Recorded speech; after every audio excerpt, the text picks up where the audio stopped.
Hello and welcome to the Cutie Art Crusaders, episode 108 for Tuesday, July 29th, 2014. My name is Rainbow Plasma. I'm the host of this show, and today I'm joined by... Bird One. I'm the special guest coordinator and this week the editor of stuff. I'm Flutterguy317. I'm the media manager for the podcast. Sorry to keep you awake, Burn. I'm Atmospheric. I do the questions, the DeviantArt, and usually the Gmail. I just had somebody ask me about that, so that's me. See, I would be... Normally I'd be annoyed at Burned for yawning, but I hear that yawning is a symptom of not getting enough oxygen, and I am currently strangling him right now, so I mean, maybe that might have something to do with it. It's the fact that he talks just so much, there's more air going out than coming in. Creative. I'll give you that one. Yeah, absolutely. True. Maybe I'm just digging for a new intro, man. Instead of breathing in deeply, wow. I'm yawning. Is that really your your digging for creative? You want to try that again? Inspiration, creative outlets. You know. Yeah. Wow. That is so far past me. And I've only been up for 26 hours. Give me a break. Can we expect like a compilation then of Burns yawns made by fans or something like that? Yeah. No. Like. Oh. So, yeah, welcome back, guys, to the show. We've got something really special today, but we want to just go over a couple things really quick. First of all, welcome back, Mr. Flutterguy, who was away last week. Yay. Hi, Ted. Hi. How was your weekend? It was good. Awesome. It was fun. Yeah. Did you lake it up? Did you lake it up? Like it's in water. Oh, I oceaned it up, yeah. Is lake a verb? Yeah, it is now. No. Has this changed? Everything's a verb. You've never oceaned it super hard? Okay. Dude, I ocean all the time. Alright, this conversation's going nowhere. Yeah. So, speaking of places that did go somewhere, we are going to BronyCon next week. No, we're not. Or, I guess, Except for Joel. already... Wait. What's the timeline here? Next week, as in, this 2 comes days out from on a now. Tuesday, and then... Anyways. In 2 days, we'll be there. Yes, in 2 days from when this airs, we will be at BronyCon. No, we won't. Okay, well... You'll be there spiritually or something. Yes. We'll bring a Ouija will be board. with us in spirit. Also, we're still trying to do that CAC meetup thing, and we have a few people who've emailed us about it, so if you're interested in that, feel free to email us about that, and follow our Twitter, because that's where we're going to be talking about it. So Yes. At Cutie Art Crusade. Mm-hmm. Hey. Do it now. Yeah. And finally, I just wanted to give another shout out to our YouTube page, which we've just started really ramping up. Last week we had a huge ramp up where we released like a ton of videos. We released episode 100 up to 107 in the span of a couple days there. In order to get our channel kind of caught up, at least we have a nice marker now. So all episodes from 100 on are on our YouTube page, including this one. Hopefully you'll be tuning in on there or either that on the live stream. But yeah, I think that's everything. I don't want to stay around too long because we are keeping someone waiting who we're very excited to talk to. Yeah, this week is an exciting week. We have an artist I'm a really big fan of, and it is awesome that he could join us today. So today on the show, we have TsaoShin, or Eric, as we can call him. So thank you for joining us, TsaoShin. We really appreciate it. Thanks for having me. Oh, jeez. Oh, my goodness. What happened to the microphone? Your mic just... I have no idea what just We're happened having technical difficulties at the moment. It appears that your mic is under attack by robots. No, yeah, it's really Is that bad. like, is it a connection thing? Who's hosting the call? I'm hosting the call? No, could it was be my fine. internet. It was fine just a second ago.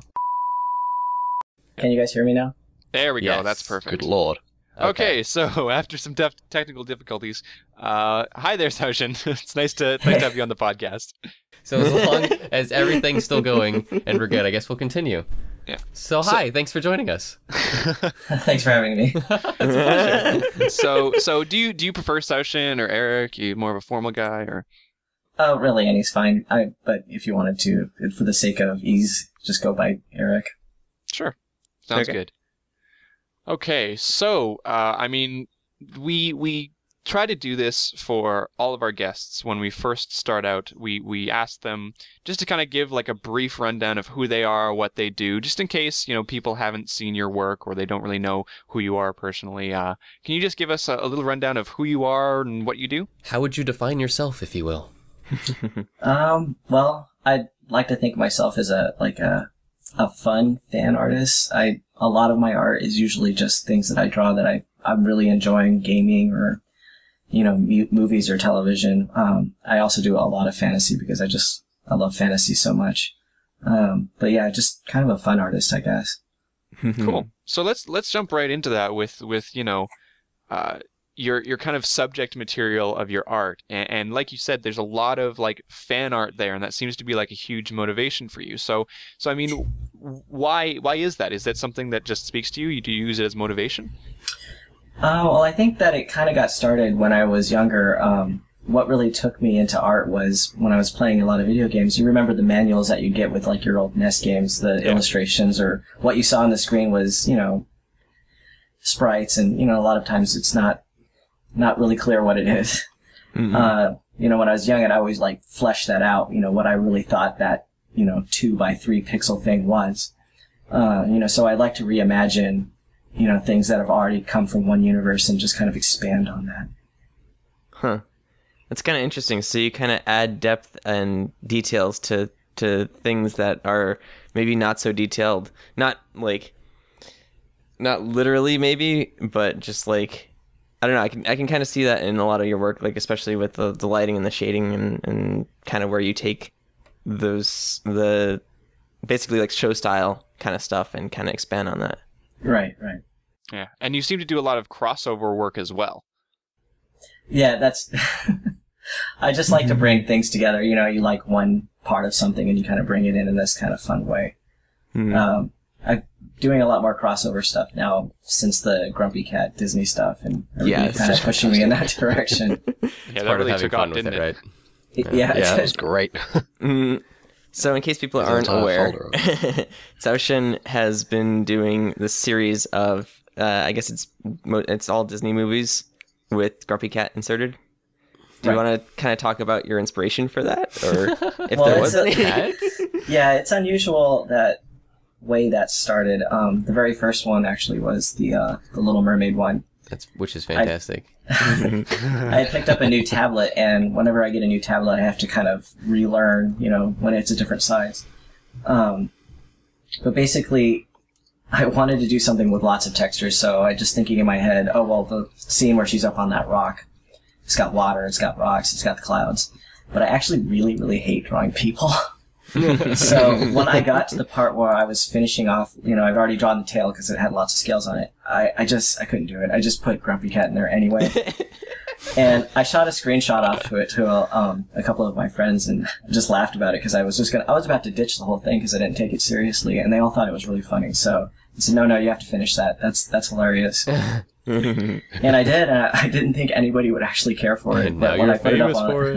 Yeah. So ever since that one, actually, people have been like suggesting what they want to see in the next ones or which movies that I should ruin next. Yeah, it's really funny what kind of takes off and what doesn't, right?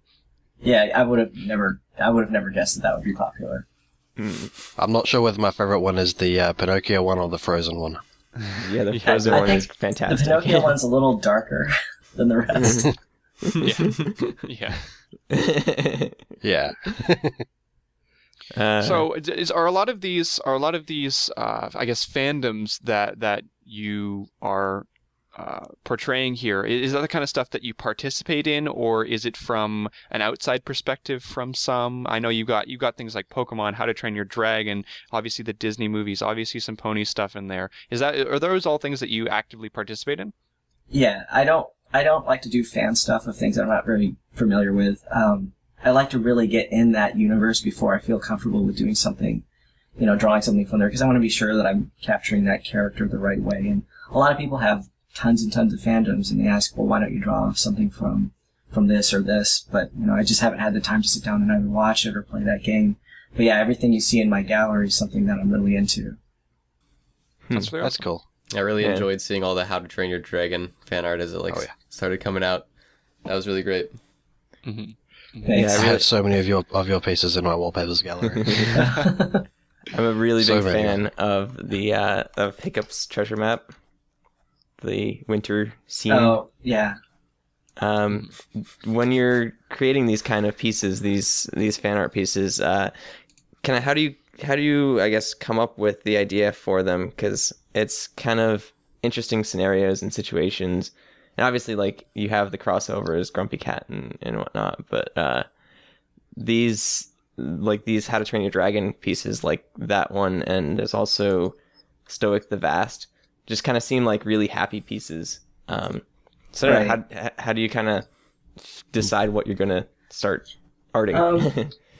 I generally, anything, they all kind of change from piece to piece. The treasure map one, I really wanted to do a piece where they were in the snow, because, I mean, Hiccup does say that there are areas snowy almost all the time, but in the movie it was never like that. And I thought that it would be great to see Toothless, who's, almost all black, in actually a really bright setting. And I really wanted to actually see the contrast, so that's how that one was made.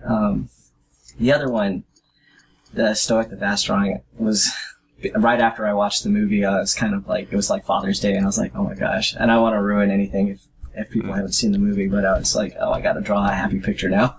Well, it's funny because your pieces specifically are the ones that constantly remind me how horrible I am for not seeing the second movie yet.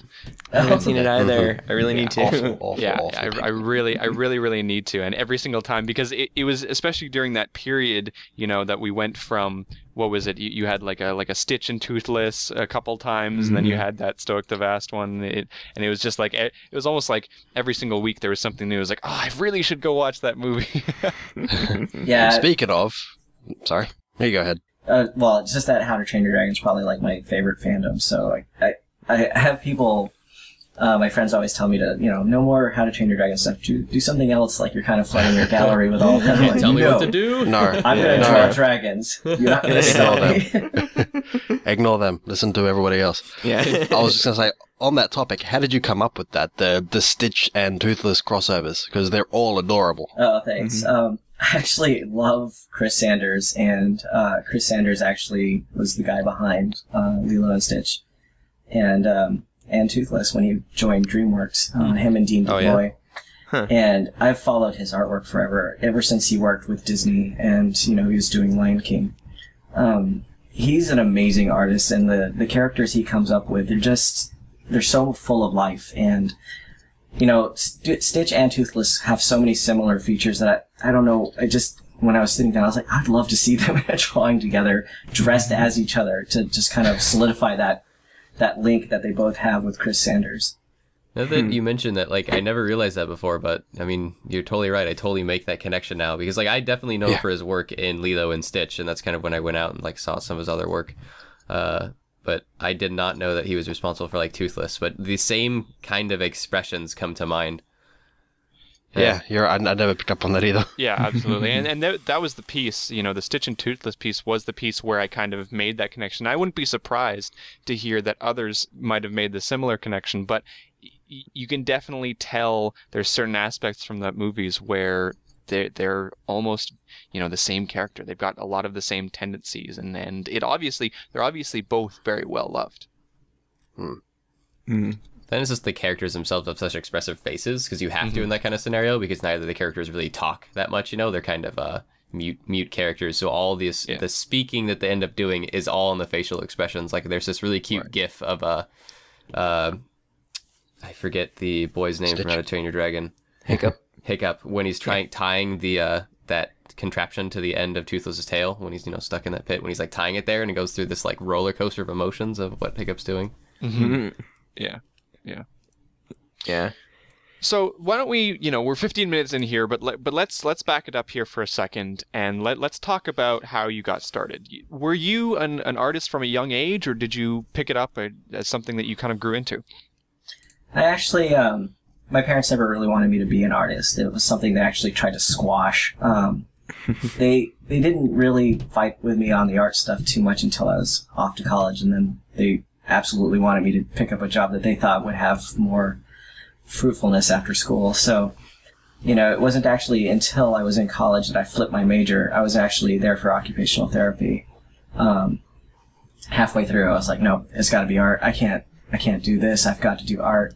And I had to stay an extra year because I, just kind of pushed away a whole 2 years. But actually went right into the art program. I became a painter. So right there is I actually just kind of picked up traditional painting. We didn't have a digital program. We didn't have graphic design. It was just all traditional art. So the closest thing that made me feel comfortable for what I wanted to do was traditional painting. And then after I got out of school, I couldn't afford paints. The paint was actually so expensive, and you're really only making one copy. It's really hard to make your costs back. And around the same time, I picked up a tablet, and I just started going away with, digital painting, found it was, I could do a lot more with a lot less, and it was, it didn't take too long to get really comfortable with that. Plus, there's always the wonderful world of the internet. Right. Yeah, a lot of the digital painters at the time were so big, they were, a lot of these people that I really looked up to, like Craig Mullins. It was a long road for me. I didn't know how to use Photoshop. I didn't really know what program to use for a really long time. But, once I finally did get established in Photoshop, the more you use it, the better you get, and kind of tweak it to what you need it to be. Mm-hmm. Yeah, that's got to be kind of interesting coming from a traditional painting background into like digital without having really touched any digital painting program before. Had you had any experience with digital painting? No, none at all. No. I mean, I had used like Microsoft Paint, but but with a mouse, and it was very difficult. But yeah, I mean, it's hard because Photoshop's not really built to paint in. It's not really. You wouldn't think that it's for that, but it can do it. So when I first started using Photoshop, it was when I was interning for a company, and I was there for graphic design. I was just using it to change file types and make buttons, but I quickly found that, making your own brushes, kind of pushing it a little bit, it starts to become very, very powerful really quickly. Yeah, I think, isn't Photoshop really, like, out of the box more of a photo manipulation program, and then you can kind of tweak it into artsy stuff? Especially the early versions, I don't think they really had a lot there for painters. It was really just for photo manipulation and That's exactly how it was. With early versions of Photoshops, it was like, this is our main goal, is like photo manipulation, like digital, like camera Photoshop manipulation. And then from there, they started to develop this extremely powerful tool, and like now it's industry standard, quote unquote, Yeah. I never trust industry standard ever since Flash became industry standard. Yeah. Well. So you talked a little bit about your formal training to do with traditional in college, traditional mediums in college. Is there any other kind of formal training, or is it kind of just all learned on your own, either through experience, a job, or just personal practice? Well, I work as a conceptual illustrator now for the U.S. Army, so kind of use the strength that I built up, learning digital painting where I work now. A lot of what we do is research, so I have to kind of paint these scenarios that don't exist yet, but they will 20 years from now. So it's a lot of, I'm basically drawing all day long. I'll draw that, during work, and then I come home and I work on my personal stuff. But really, the digital painting stuff I picked up on my own, and usually just from watching other people draw live, or their YouTube videos, or, just, hours and hours of looking at art on DeviantArt, just trying to pick up these methods and just constantly improve. Yeah. That is an interesting career. Yeah. Never heard of that. I wish I could talk a little bit more about it. It's all classified. Of course it is. Yeah. Well, that's what ends up happening with those, isn't it? Hopefully you can answer this then. Is it like, is there any color involved, or is it mostly just black and white sketches that you do as a career? Oh no, it's painting realistic landscapes and scenarios, just like how you would see my paintings, except imagine a military theme. Okay, I gotcha. Yeah. And the reason I bring that up is because a big part of your paintings is the color. Like I have in front of me Look at the Stars, which is a painting of Mufasa from The Lion King. and just the colors in this are Warm and cool. fantastic. Thank you. Or as we call it on the show all the time, blorange. Although it's a bit more orange and purple though, so we'll have to come up with a new word for that. Florange. Porange. I like it. Orange. I would argue that it's actually orange, red, and then violet blue. But maybe that's how are you going to combine those? Shut up, Bern. That's the gist of that conversation. No, but seriously, yeah, I agree. There's a lot of great color in your pieces, such as that one where we have that split. And I know that silver sitting in the background at Joel's house would kill me if I did not bring up something like the Eevee banana splits piece. Oh yeah. Which in itself yeah. is just full of, the entire spectrum. Yeah. Right, so I guess you've noticed that I really like vibrant colors, high saturation, sometimes to a kind of a ridiculous degree. But that's really because I come from traditional painting. Your colors in a traditional painting setting, they're as vibrant as they're going to get when they come out of the tube. Anytime you start mixing, you're starting to tone them down. And, it's a lot of paint that you're using. And, painting straight from the tube is often, not encouraged. I would frowned upon was the term that I would say. Right. My teacher would scold me. He'd like, don't do that. You're one of those artists. It's like, I'm sorry. Right. So, when I got to digital painting, I felt like, those chains are broken. There's a lot you can do there. What I like to do is mess around with color temperature a lot. That's why a lot of my drawings seem very vibrant, because I don't tone them down. I try to use color temperature rather than trying to, push down the hues or the values. Yeah, we definitely noticed that a lot of the pieces that we critiqued, especially like the Flutterbat one, we noticed it, and then the one that Flutter Guy just linked, the Look at the Stars with the Lion King one. But I guess my question is, how did you become such like a skilled colorist? Was it really just like the major basis of traditional and like painting through that, and like color just kind of like got ground, I don't know, into how you see art? I think, I'm going to have to say that it has to do with traditional painting, because you spend so much time. Back then we had to paint our own color wheels, and our own swatches. So you become very, very sensitive to the very subtle changes that, one color, and, color is really, it's really relative what you see next to it and its neighboring color. It can be greatly affected by its environment. So when you're doing life painting, which is pretty much all we did, and using our own color wheels, you're very sensitive to how that color is going to be. So when I practice, I actually practice from life. I try not to look at photos for my inspiration, but rather I go outside in different light settings so I can see the way, for example, my light might bounce off the grass, and then pop back up on a white surface. What color is it going to take from the grass to that white surface? In the painting that you mentioned, Look at the Stars, that was actually a practice painting to try to see what I could do with Mufasa's face. Because he pretty much is one color, but I wanted to do more with the light bouncing off of, his mane, and then back onto his face to kind of put that redness back in his face, and then take that into a cooler setting, which is on the left side. Yes. But that's really all it is, just looking at things and then just blowing it up and exaggerating what I see.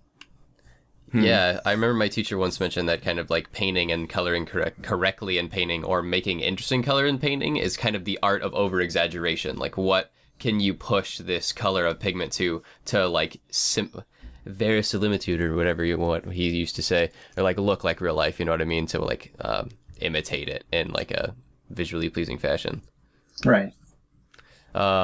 Actually, some of our fans out there, if you remember our Element of Harmony episode when we featured your Discord piece, I forget the title of that one. I was just going to bring that up for it. I do. It's called with Thanks, Discord. Yeah, I haven't found it to go. Toad's got your back. Where he's Discord's holding all the little ponies. That was one of the major things that we were talking about, like in that piece, of how like all the little reflective lighting and glowing from the pool was like bouncing off Discord, and like colors from Discord are bouncing off other things, and it was incredibly interesting to look at because there was way more complexity behind this lighting that you had like created with color. So it's fascinating to see, like, as artists and like fan of art, and it's cool, it's really well done. Thank you. Yeah, it's then again this joy of taking characters that are, when you look at them, they may be simple and flat colors in the medium that, they come from, and then taking that entity and then bringing it into a painting where they're in a three-dimensional space where there's multiple light sources, showing that they have more texture than might have been originally shown on the show, for example. In that Discord piece, I wanted to show some strong lighting come from the top, and the lighting coming from the bottom, and the lighting coming from behind him. So it's like a puzzle, basically trying to imagine what all that lighting is going to do, bouncing off all those spaces. That's what we were doing, is trying to dissect this puzzle, because we could see, you have this green light coming from the top, and it's in Discord, and then this blue from the bottom, and then on his face you have, all three of the colors coming in, right. with, the teal in the background, on his nose, and we're trying to figure this out, how all this is coming together. Right. Yeah, I think it was very cool. I think we kind of brought up that piece because of a lot of, the reflected blue.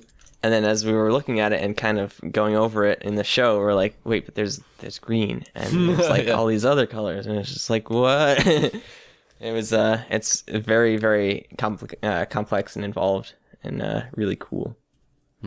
So I had one more question about color palettes that I really wanted to ask. I remember I was watching a live digital art panel that you had done at Otakon on your YouTube channel. Plug for those watching, you should check out TsaoShin on his YouTube channel. And he had TsaoShin had, when you were doing the colors for the little dragon you were painting, you kind of laid out a little color palette that you were kind of going to use. So I was really curious, because all of your pieces, just the colors themselves go really, really well together. So all the color palettes really blend seamlessly, and I don't know if I should contribute that just how well you feel color should go together from your experience, or if there's maybe something that you've learned on how to lay colors down beforehand as a preliminary step to build upon when you paint these things. Right. It's funny you mentioned that little swatch that I put up there. It's actually, I do things like that to try to control what the end result's going to be. And you're right. A lot of what I'm doing, it's, I base what I'm doing based on the context that it's in. So if I see something that doesn't look harmonious with other colors, I try to come back to that swatch and rethink about what it's actually going to do, if it's going to be distracting or if it's going to sit in that composition really well. But yeah, a lot of what I do for color, it's taking those flat colors, bringing them in, and then bringing out the light sources. And then with every light source, I have to think about how that's going to change that local color, not just on the edges, but how it's actually going to change the color in the flat. Yeah. Do you ever lay down a color and then kind of go back and revisit it and change it a bit? Yeah, very often. Yeah. Again, it's contextual. Sometimes what seems like it would make sense scientifically or technically, it doesn't. It's actually very distracting. So you have to bend the rule just so you can make a harmonious composition. Yeah, because that's really cool. Sorry, I'm nerding out. Go ahead. No, because you were saying before, how you kind of use a lot of these very saturated colors, and a lot of My Little Pony, for instance, is not very saturated at all. And we've kind of looked at a lot of art from artists who do use these really saturated colors, but in a very distinct way to kind of give life to it. And I feel like that's something that you have to be very careful with, I guess, because you can kind of totally throw off a piece if you use it wrong, basically. Right. Yeah. And I mean, it's always challenging because it's based on something that everyone's familiar with. They know exactly what they look like and what they look like under different lighting situations. So when something looks crazy, it's because it does look crazy. You might have to back off. Even if you love it, you may have to remove it just because it's too distracting. Save it for another time or another place. There's a lot of fun fan art, though, that we have seen or featured where the purpose is to be too crazy, and it's now just the shape of the pony, but the color or anything that would represent that pony is just completely whacked out of there. One of my favorite artists, Blitz Pony, the outlines never make any sense, and she likes them. And when we interviewed her, she said she likes them because they're pretty, even though they're always completely different colors, complementary colors, and it's crazy things. So I wanted to bring up a piece called Faithful Teacher, because this is a collaboration with Virastaper. And I am horribly butchering that name again because I still don't know how to pronounce it. But we actually saw this piece at Everfree, Burned and I, because we were there. And we talked to View a bit about it. And so I guess he did most of like the character work and you did a lot of the coloring? Or what kind of went into this collaboration with him? Well, I was actually really happy when he approached me to do this collab because a lot of how I learned was actually doing collabs with people. And I hadn't done one for years. And I told him that despite how excited I was, I didn't have a lot of time to actually do the sketch. So he's right. He did actually lay down pretty much the entire composition and really fast, actually. He offered like 3 different settings and 3 different compositions. And this was the first one and I actually loved it. And he just, kind of cleaned it up a little bit and shot it my way. I told him I would lay down a palette that I felt comfortable working in. And he said, looks good. And, I kind of, did a lot of that loose rendering and, passed it back to him and he did a lot of details. And it's very fun to do collabs like this because I feel like with every one that I've done, I learn a lot from the other person, how they would have done something, how they did it differently than I do. And I just did a recent one, the same thing. We passed the sketch back and forth. And, in the end, I came away with so much knowledge, so it was a lot of fun to do both these pieces. And both of the collabs are beautiful, by the way. And why this specific collab we brought up, The Faithful Teacher, really stood out to us is because when we're walking by the table, like, we all know Verespa's work. We're pretty familiar with the community. He's a part of the My Little Pony drawing school. And all, like, the ponies and everything, like, everything on his table really made sense, and they had, like, a constant, like, theme and style. And even in this piece, how Celestia is drawn, like, very tall, very proud, huge wings, that's really key to the rest of her style. And I noticed that, but the color palette was completely different than anything at his table and any work I had ever seen from him. I've been following his work for, like, almost 2 years now. And all of a sudden, there's this crazy color palette which is way more harmonious than I'm ever used to seeing in his work because he really, really loves complementary colors. And I was really taken aback by it. I was like, dude, like, this is awesome. Like, what is this? And he mentioned that it was a collab. And as soon as he said TsaoShin, I was just like, I knew it. Like, I could almost tell just by how the colors went together. So I'm still, again, curious how you kind of selectively pick out these color palettes. Is like, I feel like there's a secret, like, amazingcolorpalettes.book that you just, like, have, like, at your desk, like, every day. I like the extension, the dot book. I wish there was something I could say that would just be, 1, 2, 3 steps sort of thing. But I feel like it's one of those things that you just, you get to a point where you feel comfortable as you're, it's like an evolution. I feel like I start laying down the colors. I don't like them right away, and it's a lot of experimenting. It's a lot of trying to figure that out. But through the years, I've learned that you can kind of do that forever, and never finish a drawing. So what I've kind of tried to do is, put some chains on and basically say, well, I want this to be a night scene, so I know I'm going to be using these colors, and I'll eliminate, half the palette right there. Then from that point forward, it's really balancing it, because I always go very crazy really quickly. But yeah, it's all about, aesthetic, what it seems pleasing to me. I was actually a little worried that he would see those colors and be like, whoa. See, now that's funny to me because I thought you laid down the color palettes as to give yourself colors to use, but now you're just limiting yourself to colors. That's completely backwards to what I had thought.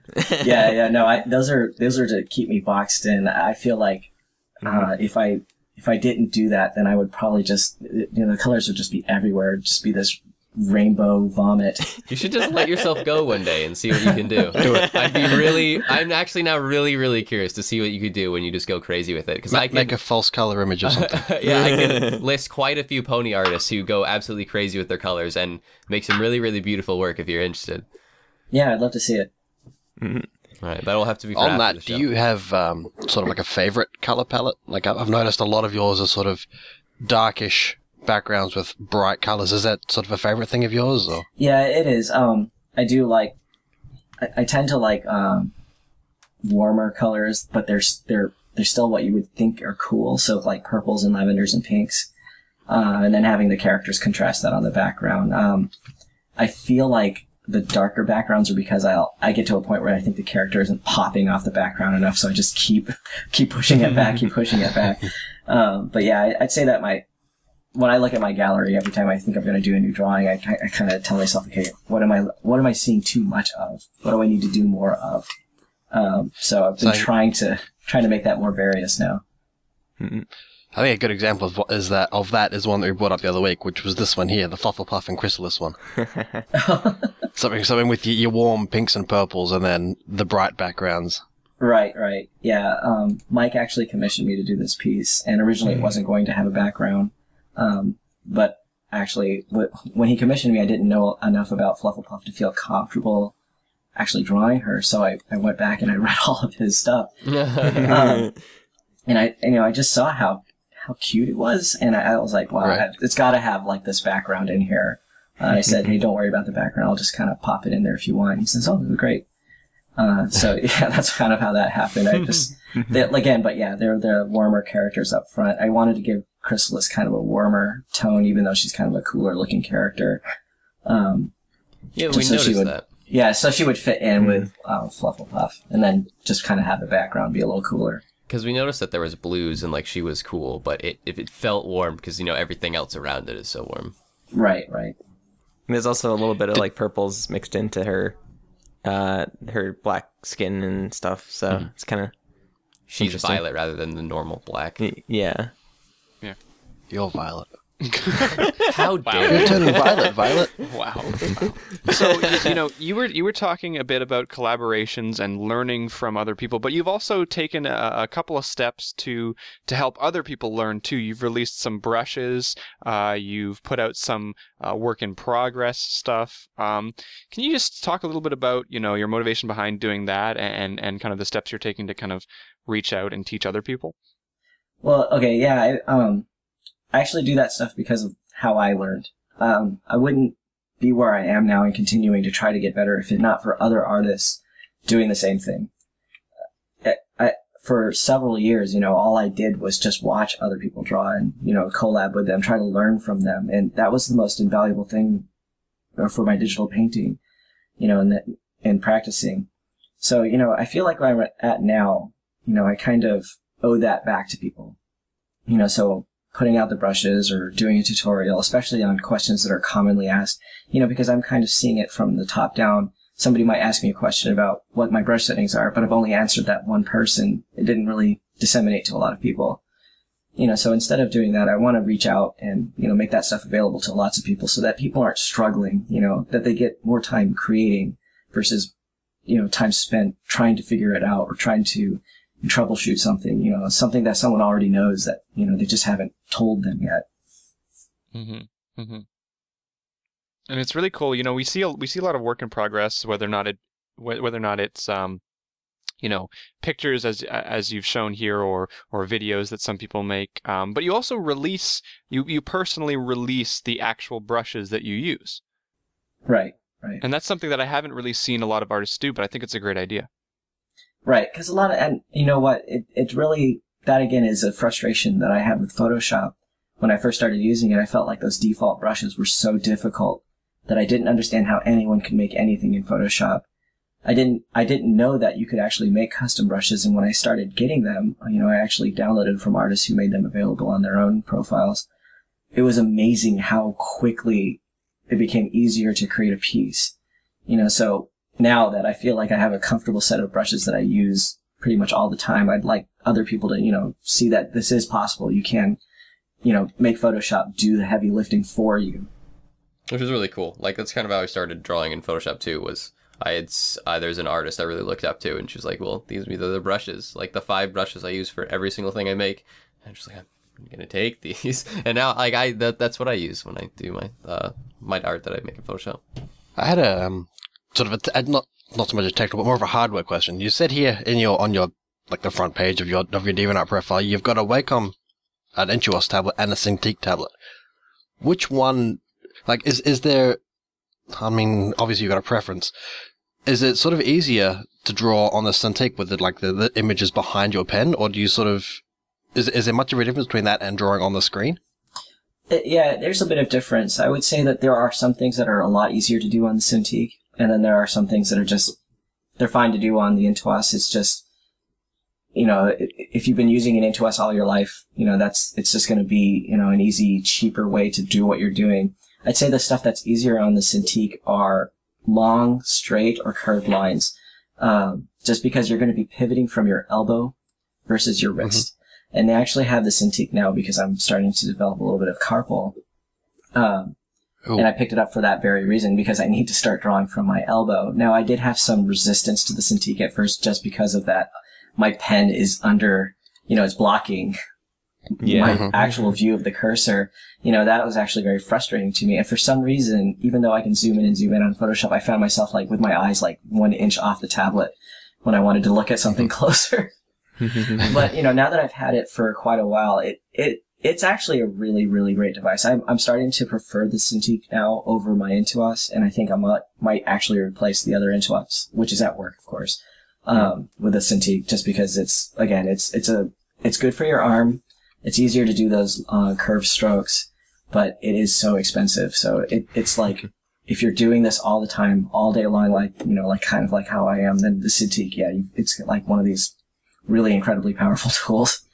But it's so, the cost is just so high. I was going to say, how jealous should I be that you have one? Yeah. I got lucky. I picked mine up on Craigslist. Nice. I actually did not expect that at all. That's cool. I know the best deal I think that someone had brought up to me or shown me for a Cintiq is 1,300 for a Cintiq that you can actually take as a laptop to draw on it without the dependence on a computer, but then also plug it into a computer, and so it's cross compatible that way. Oh, okay. And that was the best deal, but that's still it's an easy grand. Right. Right. Yeah, and even on Craigslist, this one still cost me $2,000. Yeah. So going a bit meta here. Let's talk a little bit about your journey on DeviantArt, because you have been on it for 10 years, according to your account, and that is such an incredible amount of time. Earlier in the show, I was looking at when we were talking about your Discord piece, and when we featured it on episode 15 of our podcast. That's 2 years ago for us, and that is a ridiculously long time, and I can't believe it. Wow, yeah. But, you're sitting here on DeviantArt for 10 years, and, you've had bunch of things. You've had tons of daily deviations. You've had, you have premium until hell freezes over. What's your experience on DeviantArt been overall? Well, DeviantArt is definitely one of those things that I feel like you're going to reach a pretty big audience. Of course, it's debatable among artists who, don't like what they see there, but, DeviantArt's kind of what you make of it. But having been on there for that long, it's definitely been a journey for me that kind of took some roads I wasn't expecting. I was pretty much not very well known for a good deal of that. I'd say that all the popularity kind of rushed in within the last 3 or 4 years. And then in the last 2 years, it's really ramped up from then. It's been kind of an invaluable tool, though. I'd say that, it's difficult if you're not going to do any work into getting any kind of, outreach on it. You're not going to get anything back. It really requires that you kind of touch base with the people that are commenting to you or faving your stuff. You're going to have to go out there and do that the same, to other people too. And, I feel like at this point, I've reached a point where, I'm getting comments and notes kind of quicker than I can kind of get back to, but I never want to lose that touching base with the community. It's getting difficult to, spend the time every day to address everyone's comments, but really that's how I got to where I was, that and always drawing, always trying to upload something. Well, it's we interesting really appreciate you coming out here and doing this with us. Oh, To say that again. On that aspect of, reaching the community. Yeah. Yeah, and you really do. It's crazy. We don't see it very often. We've had a couple of artists. I believe White Diamonds was one of the artists who just constantly was in her own comment section going on there, and you seem to have that too, where you're just responding to everyone and kind of keeping that personal touch going. Yeah, it's really cool to see. It's an important part to the art stuff to me. I feel like the community is, nobody wants to make a drawing and then just sit there and, nobody saw it. When you're drawing, there's a lot of it that you're doing for yourself, but you want to share that with other people too. And then when you don't get a response, it can kind of be a downer. And I think there's a big sense of community on DeviantArt, and a lot of that comes from, some people, you mentioned earlier, some people are a bit meh about DeviantArt, and I think a lot of that comes from the fact that it seems to be a bit of a fan art heavy website. But I think that with there's disadvantages and advantages to that, because I think fan art breeds a huge sense of community. And it's through that sense of community that you've kind of thrived in and you've really enjoyed, and that's what you're kind of giving back to it. Right. Well, it's interesting that you kind of bring that up, because looking back through your gallery, like some of the first pieces that you posted up were very traditional, very like not fandom oriented. Like here's a sketch of a bald eagle, which is absolutely fantastic. But I mean, as you've kind of gone on with your art, I guess just looking at your DeviantArt, it kind of gets more into the fandoms. Have you kind of found that certain art tends to get more of a reaction from? Yeah, definitely. People, they're gonna love the fan art, because they're into it too. And of course, again, there's another argument that a lot of artists get into. For me, I'm doing this for fun. I'm not trying to get anything out of it except for sharing that joy that I have in the fandom with other people. So whether or not it's creating something original, which I've done before, or just being so enamored with, a movie or a game that I have to do something, I have to see this in my own style, and sharing that with other people, that's what's important to me. It's not anything else. So I'm not trying to get out there and create, the world's best book or anything like that. I'm just out there just doing this for fun. Yeah. Well, it's kind of interesting. Huh? You go ahead. Okay. It's kind of interesting because like a lot of people kind of tend to have that view that it's like, oh, if it's fan art, like a lot of people are going to flock to it, and but it's kind of a good thing because, like, for instance, our show and what we do, like, I know a lot of us didn't have any interest in art in any technical aspect before we saw like MLP fan art and stuff, and it's kind of introduced art to a lot of people because they find something that they like that's relatable, and then they kind of look deeper into how it's made, and it's kind of a big cycle, which is definitely a good thing. Yeah, it's actually one of the reasons I actually love MLP fandom is because of the artwork that comes from it. I've never actually seen anything, maybe aside from like Pokemon, that has inspired such an amazing amount of artists to do this wealth of art, and it's all so amazing. Where they're taking the art, it goes, one step further than the show might have shown, these amazing reinterpretations of scenes, setting them in different styles. It's really inspirational to see that kind of work. Mm-hmm. Yeah, I think it surprises a lot of people as well, and just the depth of it. And I mean, when you think about it, we've had enough content to make over 100 episodes, and I don't think that we have even scratched the surface of what people can bring to the table with this kind of stuff. And it's that sense of community, and people who disparage that, I think, have forgotten some of the things that might have brought them into loving art in the first place. I mean, everybody does art, hopefully, because it's a passion of theirs, and other people are just finding passions through other mediums and using it to relate to art. And like Flutterguy said, a lot of the times people learn about art and get passionate about art because of this. And so I wouldn't, I think it'd be silly to discredit any means of getting people passionate about art. Ponies made me take art in college. It's a fact. It's true. Yeah, ponies have real word influences. Yeah, I did. I just wanted to go back a little bit. You were saying about one of the main reasons you make something is just that you're having so much fun with it. I just wanted to ask, how much fun did you have making this one?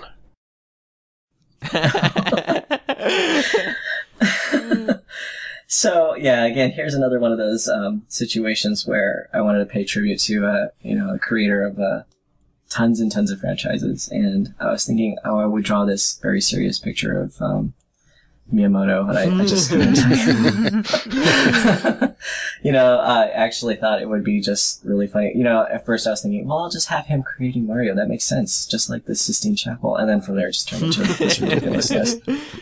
This is one thing that I really enjoy about doing interviews with artists is that we get the opportunity to sort of go back and look through all of their work that we may not have seen before. And this is one that I'd never seen before, even though it had a daily deviation in 2010. That one gets mixed reactions at I can't imagine why. I think it's fun. It's always great to ask like an artist who makes something like this, just like what was your thought process? Like, how did you come to this conclusion? And sometimes, you know, like it was fun and it being ridiculous, and it's just the answer is always great. It's fun to hear. So we were talking, you were talking a little bit about cons, and we've got one coming up really soon that I wanted to use as kind of a segue here. So you're going to be at BronyCon next week, and then shortly afterwards at Otakon in the same place. So what's your experience with cons in general? Well, they're all a little different. Each one it's different depending on what the convention is and, you know, how many people are there. I actually enjoy being at the conventions so much just because I get a chance to talk to the people who appreciate not only the fandoms, but, you know, the people that are coming to see the artwork, you know, and you get a lot of people who really, really appreciate the artists in the artist alley. And I don't know that there's anything that's more satisfying than having someone come back year after year, you know, to come and pick up a print that you've done, you know, that's new that year, or they've been following you. You know, that's just this. It makes me feel good about what I'm doing, you know, and I go back and I get inspired to do even more. But I've actually really enjoyed the conventions for that very reason. Yeah, I'm actually really looking forward to seeing a BronyCon so I can get a print. Yeah, same. I'm guilty of being a signature hunter, so I'll be asking you for your signature. Mm-hmm. Okay. You still got that playmat, right, Burned? Oh yeah. Oh yeah. Yeah, That's going great. Bernd, I need you to do me a favor. I need you to get him to sign this one for me. All right. Yes. I will try to. TsaoShin, are you bringing this print to BronyCon or only pony prints? I think I have so many right now. I am not sure that I have that one as a full-size print, but I may have it as a postcard. All right, I'll bug you about it then. That's perfect, because then we can ship it down to Australia. I'm going to need this one. Yeah. That's perfect. So I think I remember before we started this that you were saying that this is going to be your first BronyCon? Yeah, it's first time. Yeah. Have you been to pony conventions before and vended at them, or? No, this is my first one. I hope that we're decent guests. Yeah. I've had a lot of different Expect artists to be swamped. telling me different stories about, you know, what I'm really looking forward to that I'm hearing is that the appreciation is really, really high there. And of course that's what I'm really into. So it'll be really, really nice to see that. I think you'll love it. I think it'll be great. You're definitely going big for your first one. I think BronyCon is by far the biggest one. Yeah. I'm kind of interested to hear like an artist perspective who's vended at other conventions versus a pony convention, like what the differences are and stuff. But I guess that'll have to wait. Guess we'll have to ask you when we're there ourselves. Yeah. Yeah. All right. Cool. So, now that we're talking a little bit about, you know, you going off to conventions, we are running up a little bit on time here. So let's give you an opportunity. Do you want to just shout out a couple more places? You know, you're obviously going to be at BronyCon next weekend, and then Otakon at the weekend after that. But what about some of your places online? Obviously, you have your DeviantArt, which is tsaoshin.deviantart.com. But what other places can people check you out at? Well, I'm kind of everywhere. Tried to kind of cover all my grounds, but I'm also on Facebook. I'm on facebook.fan or tsaoshin.fans. Got a Tumblr. Pretty much if you Google TsaoShin, you're going to find me just about everywhere. Right now, the shops are closed as I'm getting ready for my conventions, but the only shop that's open is my Society 6, which is also TsaoShin. Mm-hmm. And it seems like you kind of have your DeviantArt is kind of like a centralized page for all that kind of stuff. Yeah, if you want to get a hold of me, that's the fastest place. Yeah. Well, you got a really nice system actually. If people were to go check out his DeviantArt, he's got a really nice system at the top of his page where he's got a couple of links right there: commission shop, Facebook, Tumblr, all that kind of stuff. And so it's actually quite easy. I like having that. We try to have that a little bit with our DeviantArt too, kind of having a hub where people can go. Yeah, there's additional things, but at the end of the day, you go here, you get everything. It's a good idea. Yeah, it's kind of nice to have that one place to send people so that you don't have to list out everything. It's just, go here and then you can find me everywhere else. Right. So, before we start wrapping up here, is there anything else that you want to talk about? You want to shout out anyone or anything like that? No, I can't really think of it. I mean, I'm really excited to go to the convention. I'm actually really looking forward to meeting everyone. Yeah. It's going to be so much fun. Quick question for you. What about, this maybe is too big a question, maybe hopefully I can keep it brief, but what about like major inspirations or people you think people like watching this should go check out that have influenced you? Oh my gosh. Is that too big of a question? Yeah, that's a huge one. I feel like, when people do those inspiration maps, I'd have to have like 10 of those pages. How about a big name you would want everyone listening to this to at least go check out once? Besides yourself, obviously. Yeah. I'd have to give a shout out to Caitlin. Her artwork actually just did the last collab I did was with her. Her shop name is Sunset Dragon. She's also going to be at BronyCon, and her artwork is so amazing. She's actually been a huge inspiration piece for me for a long time. All right, cool. I'll have to check that out. Well, we'll also stick that up on the screen for everyone, and hopefully everybody has gone and check out your page. If they don't already know about you, you're quite the popular guy, so hopefully a lot of people already do know about you. So yeah, I guess that's really everything. So thank you so much for coming on. Oh, thank you very much. It was a blast having you, and it was really fun getting to kind of pick your brain at this kind of stuff. It was a lot of fun. And we'll see you, or at least 3 of us will see you at BronyCon, so we'll have to stop by and say hi for that. Yep. And After the Vicariously Through You 3. Yes, of course. Yeah. So, that is everything for this week, guys. I hope you guys enjoyed our interview. I know I had a great time. I know our guest had a great time, so hopefully viewers also had a great time as well. Do we want to go through the plugs really quick, Joel? Yeah, I'll do them real quickly. Okay, so we have Facebook, which is Cutie Art Crusaders. We have Twitter, which is @Cutie Art Crusade. We have a YouTube page, which is youtube.com/Cutie Art Crusaders, I believe. Yep. Mm-hmm. And we have a DeviantArt, which is cutieartcrusaders.deviantart.com, and the email, which is cutieartcrusaders@gmail.com. Pretty much Cutie Art Crusaders on everything except Twitter. Yeah. Because Twitter has a character limit. Yeah. So we got stuck on that. Kind of ran up on that one. And just one more time shouting out our YouTube page because we are kind of ramping up on that. So you can go and check that if you're on the live stream, or maybe if you're on EFN's channel, head on over to youtube.com/Cutie Art Crusaders. That's where you can get all of our content. We're gonna have some content coming out from BronyCon, and of course, all of our episodes are going up there as well. So if you could head on over there, give us a subscribe or a like or whatever you want to, that would be fantastic. All right. Well, that is everything for this show. Does anybody else have anything else to say, or you shall forever hold your peace? I do. Yep. Next week, we are going to be at BronyCon, obviously. So, 3 of us will be. So I have no idea what we're doing for the episode for that. Atmospark show. It might be the Atmospark show, or it might not be anything, or we might have something special planned. Right. So stay tuned. There's either going to be something or there's not. Yeah. So our plans right now, the default plans, unless anything changes, is that we're gonna take a week off, and we're not gonna have an episode next week, just because we're gonna be at the con. It's gonna be too crazy hectic to try and do all of that, as well as make an episode / edit an episode. So that's gonna be our default for now. I know that some of us were thinking we might do something for it, but the default one will be that we won't have an episode, and then we'll be back the week after that for sure. But yeah. For sure. For sure. So yeah, now that's everything. That's a very good point that you brought up. We obviously don't know what our next theme is because we don't know what the heck we're doing for the next 2 weeks of the show. So, well, no, the one after that is going to be BronyCon, obviously. I mean, probably, most likely, yeah. All right. Well, that is everything for this week, guys. Hope you guys enjoyed it, whether or not you're on the live stream or on YouTube. We love you all the same. Thanks one more time for TsaoShin. Thank you so much for coming on. Thank you. And yeah. My name is Rainbow Plasma. I'm Burned. I'm Flutterguy317. Atmospark. You can do it too. TsaoShin, come on. Oh, TsaoShin. And we'll see you guys 2 weeks from now when we're back from BronyCon. Bye.